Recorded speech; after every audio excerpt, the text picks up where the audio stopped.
নবম জাতীয় বেতন স্কেল বাস্তবায়নের বিষয়ে সরকারি চাকরিজীবীদের মধ্যে নতুন করে আশার সঞ্চার হয়েছে।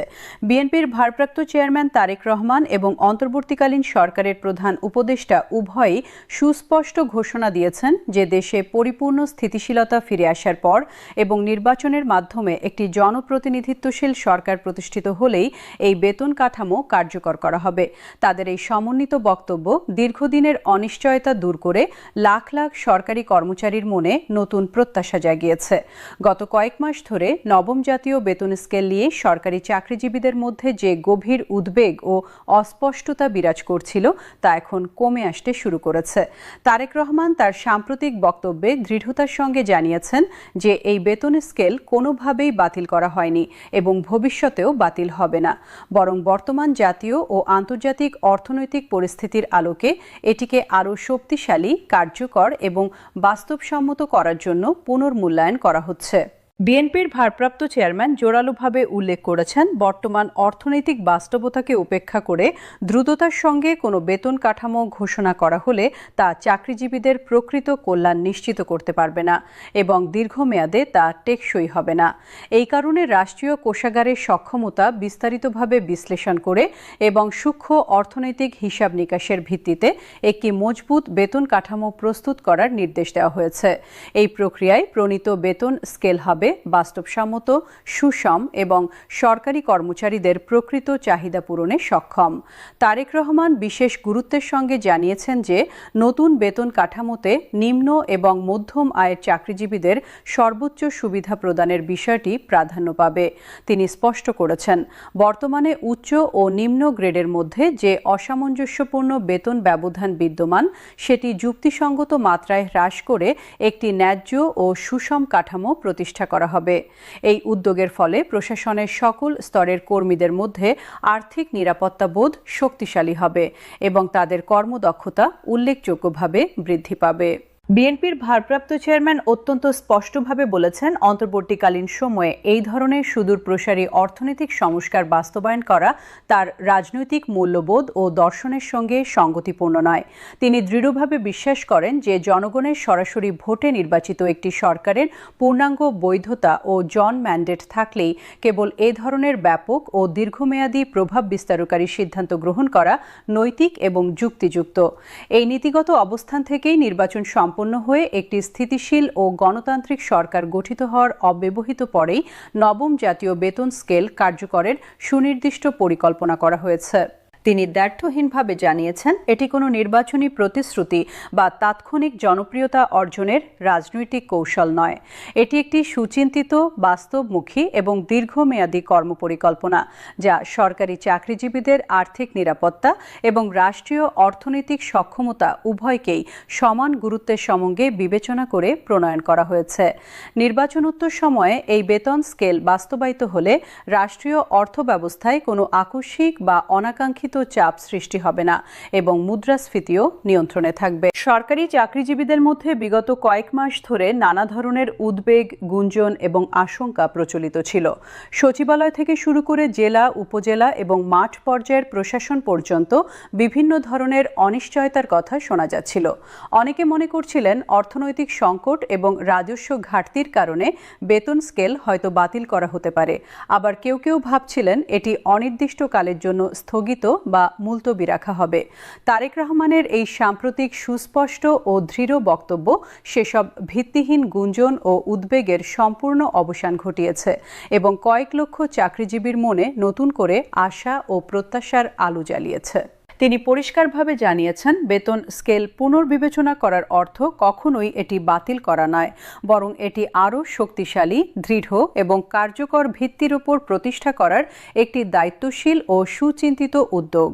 তার যুক্তি অনুসারে একবার অপূর্ণাঙ্গ বা ত্রুটিপূর্ণ কাঠামো চালু করে পরবর্তী সময়ে বারবার সংশোধনের জটিল প্রক্রিয়ার মধ্য দিয়ে যাওয়ার চেয়ে প্রথম থেকেই একটি নিখুঁত, সম্পূর্ণ এবং কার্যকর কাঠামো প্রস্তুত করা অনেক বেশি বিচক্ষণ ও দূরদর্শী পদক্ষেপ। এই মানসিকতা তার পরিপক্ক রাজনৈতিক নেতৃত্ব এবং রাষ্ট্রীয় দায়বদ্ধতার উজ্জ্বল প্রমাণ, এবং সরকারি কর্মচারীরা এটিকে অত্যন্ত ইতিবাচক ও আশাব্যঞ্জক সংকেত হিসেবে গ্রহণ করেছেন। অন্যদিকে অন্তর্বর্তীকালীন সরকারের প্রধান উপদেষ্টাও নবম জাতীয় বেতন স্কেল প্রসঙ্গে অত্যন্ত গুরুত্বপূর্ণ ও দিক নির্দেশনামূলক বক্তব্য রেখেছেন। তিনি সুস্পষ্টভাবে জানিয়েছেন, দেশ সম্পূর্ণভাবে স্বাভাবিক ও স্থিতিশীল অবস্থায় প্রত্যাবর্তন করার পরই কেবলমাত্র এই বেতন কাঠামো কার্যকর করা হবে। বর্তমান রাজনৈতিক পরিস্থিতি এবং অর্থনৈতিক চ্যালেঞ্জের মধ্যে আকস্মিকভাবে বৃহৎ কোনো পরিবর্তন আনলে তা রাষ্ট্রযন্ত্র এবং প্রশাসনিক ব্যবস্থাপনার ওপর অপ্রয়োজনীয় এবং অতিরিক্ত চাপ সৃষ্টি করতে পারে। প্রধান উপদেষ্টা দৃঢ়ভাবে আশ্বস্ত করেছেন যে দেশ স্বাভাবিক অবস্থায় ফিরে আসার সঙ্গে সঙ্গেই নতুন বেতন স্কেল কার্যকর করার জন্য সমস্ত ধরনের প্রশাসনিক, আর্থিক এবং আইনগত প্রস্তুতি সম্পূর্ণ অবস্থায় রাখা হবে। ফলে ঘোষণার পরপরই তাৎক্ষণিকভাবে এবং কোনো জটিলতা ছাড়াই তা বাস্তবায়ন করা সম্ভব হবে এবং প্রশাসনিক কার্যক্রমে কোনো প্রকার বিঘ্ন, বিলম্ব বা অস্থিরতা সৃষ্টি হবে না। তিনি স্পষ্ট করেছেন, সুপরিকল্পিত, পর্যায়ক্রমিক এবং বিজ্ঞানসম্মত পদ্ধতিতে এই সংস্কার বাস্তবায়িত হবে, যাতে রাষ্ট্রীয় অর্থব্যবস্থায় কোনো ধরনের নেতিবাচক প্রভাব না পড়ে এবং সার্বিক অর্থনৈতিক স্থিতিশীলতা অক্ষুণ্ণ থাকে। রাজনৈতিক বিশ্লেষক এবং অর্থনীতিবিদরা মনে করছেন, প্রধান উপদেষ্টার এই বক্তব্য তারেক রহমানের নির্দেশনার সঙ্গে সম্পূর্ণভাবে সামঞ্জস্যপূর্ণ ও সমন্বিত। উভয় নেতাই রাষ্ট্রীয় স্থিতিশীলতা, অর্থনৈতিক নিরাপত্তা, প্রশাসনিক সক্ষমতা এবং জনকল্যাণকে সর্বোচ্চ অগ্রাধিকার প্রদান করছেন। তাদের সমন্বিত অবস্থান এবং দিক নির্দেশনা থেকে এটি অত্যন্ত সুস্পষ্ট যে সরকারি চাকরিজীবীদের দীর্ঘমেয়াদী আর্থিক স্বার্থ রক্ষার পাশাপাশি রাষ্ট্রীয় সামর্থ্যের বাস্তবতার মধ্যে থেকে সিদ্ধান্ত গ্রহণের বিষয়টি তারা অত্যন্ত দায়িত্বশীলতা ও সতর্কতার সঙ্গে বিবেচনা করছেন। সরকারি চাকরিজীবীদের কাছে নবম জাতীয় বেতন স্কেল শুধুমাত্র মাসিক আয় বৃদ্ধির একটি সাধারণ বিষয় নয়, এটি তাদের জীবনমান উন্নয়ন, পারিবারিক নিরাপত্তা, সামাজিক মর্যাদা, কর্মস্পৃহা এবং ভবিষ্যৎ আর্থিক স্থিতিশীলতার সঙ্গে অত্যন্ত গভীরভাবে এবং সরাসরি সম্পর্কিত। বর্তমান সময়ে নিত্য প্রয়োজনীয় পণ্যের ক্রমবর্ধমান মূল্য, আবাসিক ভাড়া, সন্তানদের শিক্ষা খরচ, চিকিৎসা ব্যয় এবং অন্যান্য জীবনযাত্রার ব্যয় অতীতের যে কোনো সময়ের তুলনায় অনেক বেশি। এই কঠিন এবং চ্যালেঞ্জিং অর্থনৈতিক বাস্তবতা বিবেচনা করেই বেতন কাঠামোর আমূল সংস্কার প্রক্রিয়া এগিয়ে চলেছে। তারেক রহমানের বক্তব্য থেকে সুস্পষ্ট যে তিনি সরকারি কর্মচারীদের এই প্রতিদিনের আর্থিক চাপ, জীবনযাপনের সংগ্রাম এবং পারিবারিক দায়বদ্ধতা সম্পর্কে অত্যন্ত গভীরভাবে সচেতন এবং সংবেদনশীল। তিনি দৃঢ়ভাবে বিশ্বাস করেন যে একটি আর্থিকভাবে সুরক্ষিত, সন্তুষ্ট এবং মনোবল সম্পন্ন প্রশাসন ব্যতীত একটি কার্যকর, দক্ষ, জনবান্ধব এবং উন্নয়নমুখী রাষ্ট্র ব্যবস্থা প্রতিষ্ঠা করা কোনোভাবেই সম্ভব নয়।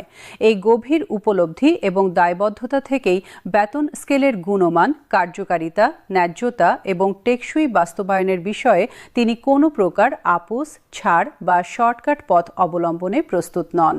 সংশ্লিষ্ট মহল এবং সূত্র থেকে প্রাপ্ত তথ্য অনুযায়ী নবম বেতন স্কেল চূড়ান্ত হলে গ্রেড কাঠামোতে উল্লেখযোগ্য এবং যুগান্তকারী ইতিবাচক সংস্কার সাধিত হতে পারে। বিশেষত নিম্ন এবং প্রান্তিক গ্রেডের কর্মচারীদের বেতন এমন পর্যায়ে উন্নীত করা হবে যাতে তারা মর্যাদাপূর্ণ এবং মানসম্মত জীবনযাপন করতে পারেন এবং দারিদ্র্যসীমার স্পষ্টভাবে ঊর্ধ্বে স্থায়ীভাবে অবস্থান করতে সক্ষম হন। পাশাপাশি উচ্চ ও নিম্ন গ্রেডের মধ্যে বিদ্যমান বিশাল এবং অসামঞ্জস্যপূর্ণ বেতন ব্যবধান উল্লেখযোগ্যভাবে হ্রাস করে একটি ন্যায়সঙ্গত, সুষম এবং যুক্তিসম্মত বেতন কাঠামো প্রতিষ্ঠার সুনির্দিষ্ট লক্ষ্য নির্ধারণ করা হয়েছে। তারেক রহমান এই ভারসাম্য, সমতা এবং ন্যায্যতা প্রতিষ্ঠার বিষয়ে অত্যন্ত দৃঢ়, সোচ্চার এবং প্রতিশ্রুতিবদ্ধ। তিনি কোনোভাবেই এটি মেনে নিতে রাজি নন যে সরকারি প্রশাসনের একটি নির্দিষ্ট অংশ অতিরিক্ত এবং অসামঞ্জস্যপূর্ণ সুযোগ সুবিধা ভোগ করবে আর অন্য একটি বড় অংশ ন্যূনতম মৌলিক চাহিদা পূরণেই দৈনন্দিন সংগ্রাম করবে। তার এই মানবিক, সমতাভিত্তিক, ন্যায়নিষ্ঠ এবং সামাজিক ন্যায়বিচারমূলক দৃষ্টিভঙ্গি বেতন স্কেল সংস্কারকে আরও ব্যাপক এবং সর্বজনীনভাবে গ্রহণযোগ্য করে তুলেছে এবং সকল স্তরের চাকরিজীবীদের মধ্যে তীব্র আশাবাদ, প্রত্যাশা এবং আস্থা সৃষ্টি করেছে।